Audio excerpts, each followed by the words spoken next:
Hello, Governor. This is nupefromdaville, and we're here to talk about Doctor Who, Disney, Season 2, Episode 5, The Story and the Engine. But let me tell you a little story first. Now, I think I've told this story before, and if I did, my bad. I'm going to tell it again because it fits. When I was in high school, one of my classes my senior year was creative writing. Now, I graduated from the wonderful Lexington Dunbar, Paul Lawrence Dunbar High School. First year it opened, or reopened as it is. It was open on the east end of town. It closed for a bunch of years, and they eventually decided to reopen it and moved it to a more affluent neighborhood by the airport. It's funny, big, gigantic school, state of the art, named for a black man, put out in a neighborhood that didn't see very many black people. Weird. Anyway, I missed a lot of school my senior year. I was only in school long enough to go to practice. But one class I absolutely loved was my creative writing teacher. I liked to tell stories, and I told a lot of stories. And my teacher, it probably didn't help that I was one of her favorite students, or so she says. But it doesn't matter. I was young and impressionable, and I ate it up. I got a lot of attention, and I liked it. I told stories, and I had lived such an interesting life to that point. I'd lived all over the world already. So I'd seen things that other kids in Lexington, Kentucky hadn't seen. I'd done things that they hadn't done. I'd witnessed, I'd experienced things, and I wrote from that angle. I was a rapper, so I wrote songs, I wrote poems, and I wrote stories. And my teacher loved it. But I wasn't convinced that that was my gift. I wanted to play ball. So I leaned into that. And my teacher told me that she knew somebody who knew somebody, whatever. And she got me an internship to write for Disney.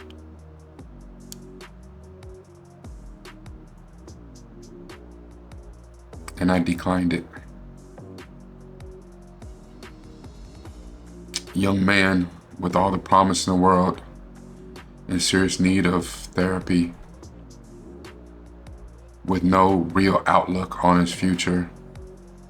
It's not enough just to tell me that I'm talented and tell me that I'm intelligent and I have this bright, promising future, and I had no idea what to do with it or what I was going to do.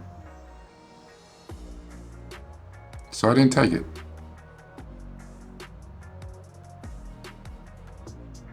It took me a long time to realize the power of words.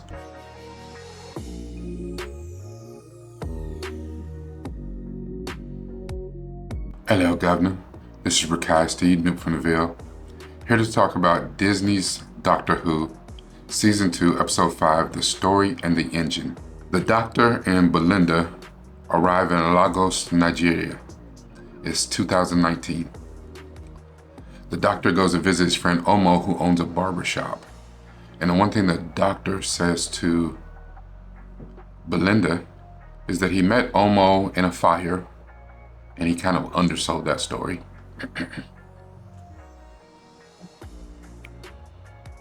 But the Doctor says that with his first time being in that black body, the one thing that he got from Omo's shop, even though he didn't even go in there for a haircut, was he felt at peace. He felt accepted. He felt seen. He felt at home. He felt safe. The Doctor goes to see Omo. Now, at the very beginning of the episode, we see Omo sitting in a barber's chair and someone's cutting his hair. And you're like, wait, who is this? Omo is telling a story about how he first met the doctor, and that the blue box was flying in the air, and the doctor opened the door and took a hose out and sprayed all the fire and put the fire out, and that's how he befriended Omo. When the doctor gets to the door, everyone sees the doctor come in, but they yell at him, and now the door is locked again. And they explain the situation, that they can't get out, they can't leave. And the doctor tells all the guys in the shop, wait, I just saw all your faces on wanted posters or missing posters. You guys are all missing. And they said they weren't even really sure how long they've been in there, but they've been missing for quite some time. They tell stories about why they came there, to borrow some money from Omo, to go see his mother, to get a haircut before a track meet, to go on his child's naming ceremony. All the guys had different reasons for being there that day. They explained to the doctor that the new management, the barber, once you sit in his seat and he puts his clippers on your head, a jolt comes over you. It's almost like the clippers, the chair that you sit in is stealing a part of your soul. And there's a light in the back of the shop that goes from red to green if you told a good enough story. The doctor sees this in motion, and while they're telling their story, the window of the shop lights up and it recounts. It's almost like you can see the story as they tell it. The doctor sees a woman come in by the name of Abby. He recognizes her, but he doesn't know her. He feels like he knows her from somewhere, but he can't quite place it. She comes in, gives all the guys something to eat. The doctor offers to sit in the chair and tell a story, but as soon as he puts the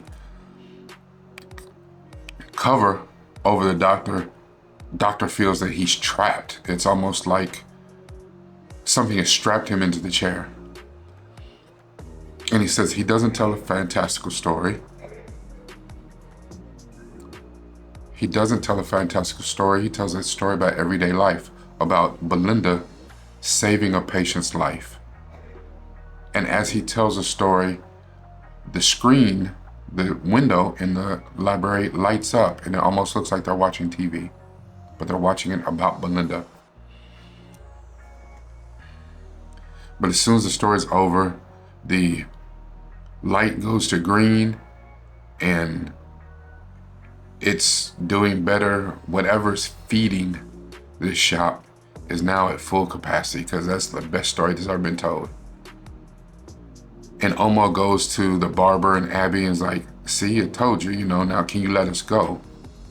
The doctor's furious with Omo, because all those things he told Belinda at the beginning, he meant that. He felt safe there. Now he feels betrayed by Omo. Omo lured him there to be used by the barber and Abby. Now, Belinda stayed back on the TARDIS, but every time they closed that door, the TARDIS felt cut off from the doctor, and an alarm sung out in the TARDIS. So Belinda decided to go look for the doctor. Belinda gets there, but she's locked inside. Now the doctor tricks the barber into revealing who he really is. And he says that he was a god. He tells them that he's Bastet, he's Loki, he's Anansi. He's all of these different gods. But the doctor laughs at him. It's like, no, you're not. I played cards with Anansi. I got drunk with Dionysus until we bankrupted. We made the whole place, the whole country run dry. I know these gods. You ain't that, you lying. Then the guy finally Then the barber finally reveals he was once human. He's a demigod. And he was the one who was tasked with writing the stories of the gods to strengthen their bond to humanity. But when he wanted to do more, when he wanted to be more, they told him, stay in your lane They dismissed him, and he became bitter. He became hurt. So he decided he's going to hurt the gods. He built the neural network. He built what he called the World Wide Web, but said it was co-opted, stolen by the humans who built something far more wicked. He was looking to sever the connection between the gods and their stories. And that was his gift to Abby, who the doctor finally figured out was Abena, the daughter of Anansi. And in his dealings with Anansi had offered up Abena as a prize. The doctor tried to lose because he didn't think it was right, but Anansi purposely lost so that the doctor would win, but he couldn't take Abena with him.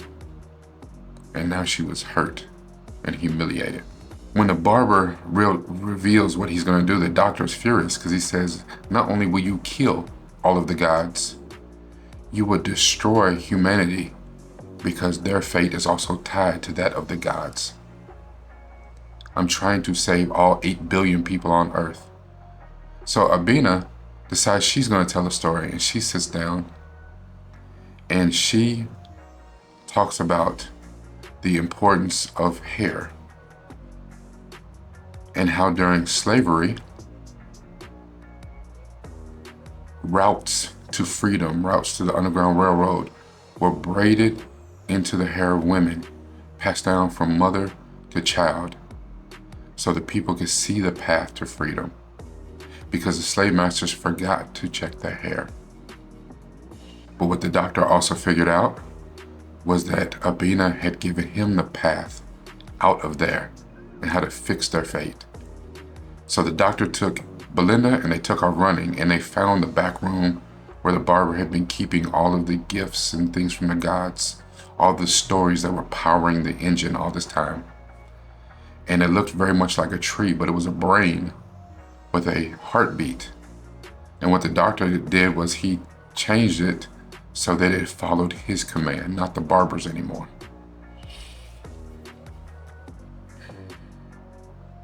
The doctor told the story of who he was, the never-ending story, and the lives of all the doctors that he had inhabited.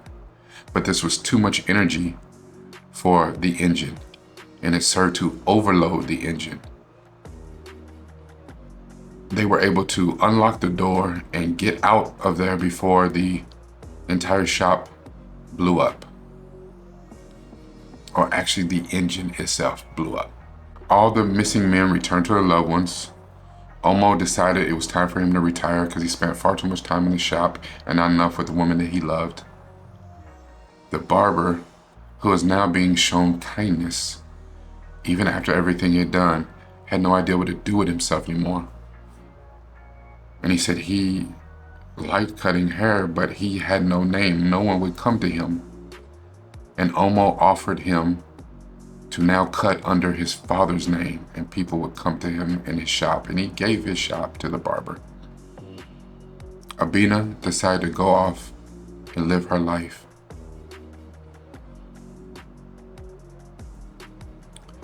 As the doctor and Belinda go back in the TARDIS, she asked about how he met Omo and how all this started.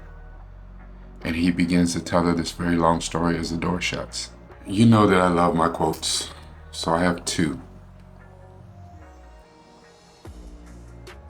The first one's by Yehuda Berg, and he says, "Words have the energy and power with the ability to help, to heal, to hinder, to hurt, to harm, to humiliate, and to humble."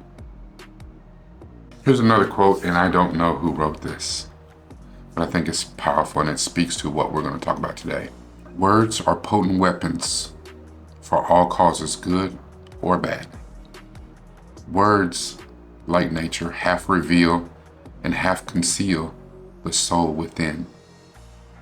Words, so innocent and powerless as they are, like sitting on a dictionary page, how potent for good and evil they become in the hands of one who knows how to combine them. I'm going to call this Media Therapy Deep Dive, The Power of Words. Often when I think about the power of words and how powerful this incredible episode was, it made me think about my barbershop. Now, as you can see, I haven't went to the barbershop in a while. I'm pushing on 5 years of being locked up. However, my barber, Dante Penny, is one of the best in the city of Louisville. Great barber, just fantastic. Better man, great guy. The one thing about the barbershop is that it was a hub for information, for stories, because everyone that came in there had their own story. They shared their own story. It made me think about when we were watching Sinners. When we were watching Ryan Coogler's Sinners, they talked about the power of music, and I absolutely agree.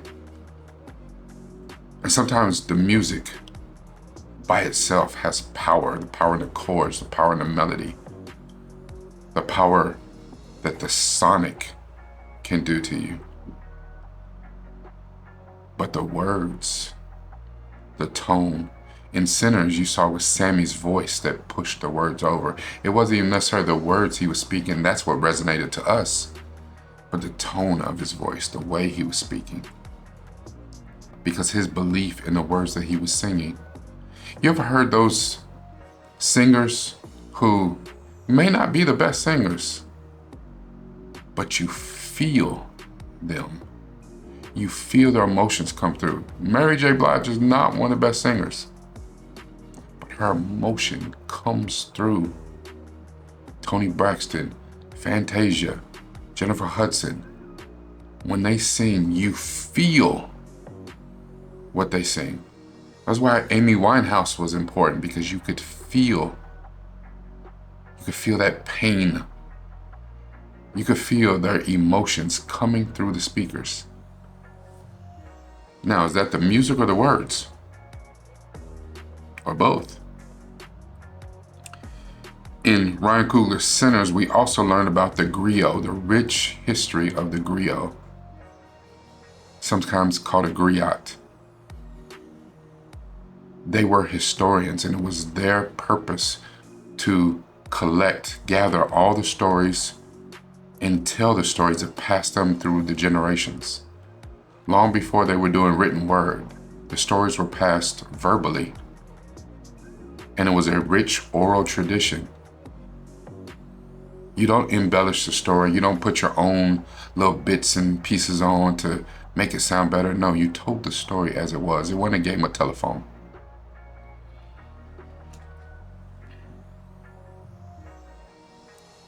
See, these days, we have so many different uses for the power of words. Some of it's for good, some of it's for evil. Preachers. There's so many great preachers. My pastor, Timothy E. Finley Jr. of Kingdom Fellowship Christian Life Center in Louisville, Kentucky. A great man. Fantastic preacher. And even though he's a young guy, he's younger than I am, he teaches fire and brimstone. And he stays very true to his biblical leanings. And I don't want to say leanings, that seems wrong. But he doesn't embellish. He'll go in, I'm not even going to jump into the eisegeting and exegeting, that's. But he reads what's there and doesn't pull out things that are not there. But the thing about words is, as much power as he has with the word, and anytime he gets up to preach, you know where it's coming from, and you know the intention behind those words. He is really trying to save your soul. There's just as many preachers out there who may even be slicker, better with the words. And they're not trying to save your soul, they're trying to get in your wallet. And there's people all over that will give them everything in their wallet because they slick with it. And it's really a tragedy because the people who are out here doing good, using their words for good, are grandstanded by charlatans and imposters and people who use their words for evil. Politicians, I'm not even gonna go down that route. They have swayed the way the people vote through propaganda, lies, intentional mistruths, so that the truth doesn't even matter anymore. You can't even hear the people using their words for good. And you would think that common sense would kick in at some point and people would know, but they don't.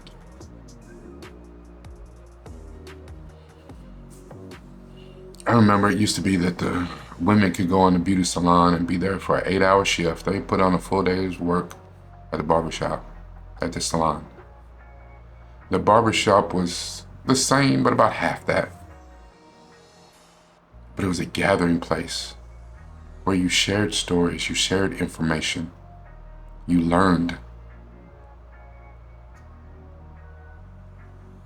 It's one of the few places still left where people can be free.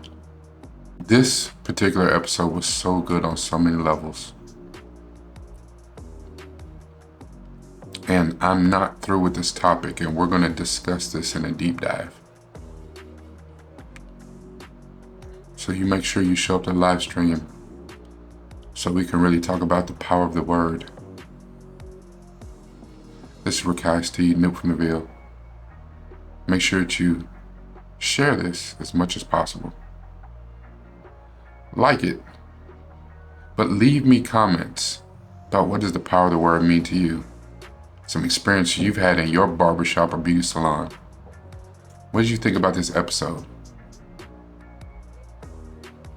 And if for some reason you haven't subscribed yet, I don't know what you're doing, but it's not too late. Just hit the button down the bottom, subscribe.